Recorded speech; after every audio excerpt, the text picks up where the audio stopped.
আমার মতো কোমরের ব্যথা, পিঠের ব্যথা, ঘাড়ের ব্যথায় কে কষ্ট পাচ্ছ বলো? সি সেকশন হওয়ার পরে তোমাদের কি এরকম হয়? তবে আমাকে জানিও। কোমরের প্রচণ্ড ব্যথা হয়, পিঠে, কোমর আর ঘাড়। আমি কেন জানি না, একটু স্থির হয়ে বসে থাকতে পারি না, এতটা পরিমাণে ব্যথা করে।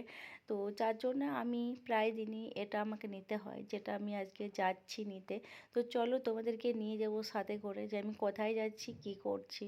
আমি বডি ম্যাসাজ করাই, কারণ এটা 6 মাস 3 মাস পর পর করাতে থাকি। যেহেতু প্রচণ্ড পরিমাণে ব্যথা হয় যখন থেকে সি সেকশন ডেলিভারি হয়েছে আমার, আমি অতটা অসহ্য ব্যথা হয় সেটা তোমাকে বলে প্রকাশ করতে পারবো না।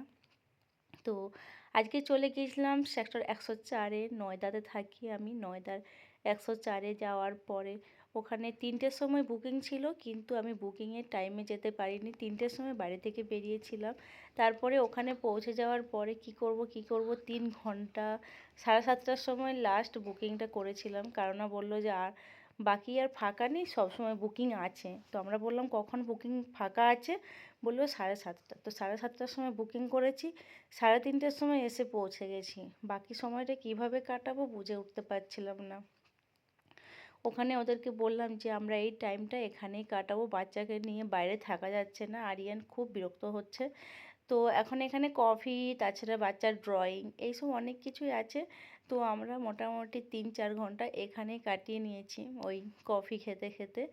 আর এখানে কিছু ফর্ম ফিল আপ করতে হয়, যেটা আমি যে বুকিং করে, যেটা আমি আর কি এই মাসাজটা যেটা নেব, তো এইটাই আমি ফর্মটা ফিল আপ করে নিচ্ছিলাম। কারণ বলল টাইম হয়ে গেছে, একজন আসেনি, সেই যে টাইমটাতে আমাকে ম্যানেজ করে দিল। এখন আরিয়ানকে রেখে আমি ভিতরে এসেছি।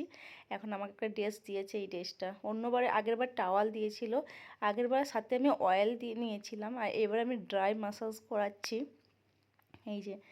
এই যে এই মেয়েটা, মানে এই দিদিটা বলো, বোন বলো, এই আমার মাসাজ করবে। তো ও আমাকে ড্রেসটা দিল, আমি ড্রেসটা পরে রেডি হয়ে গেছি।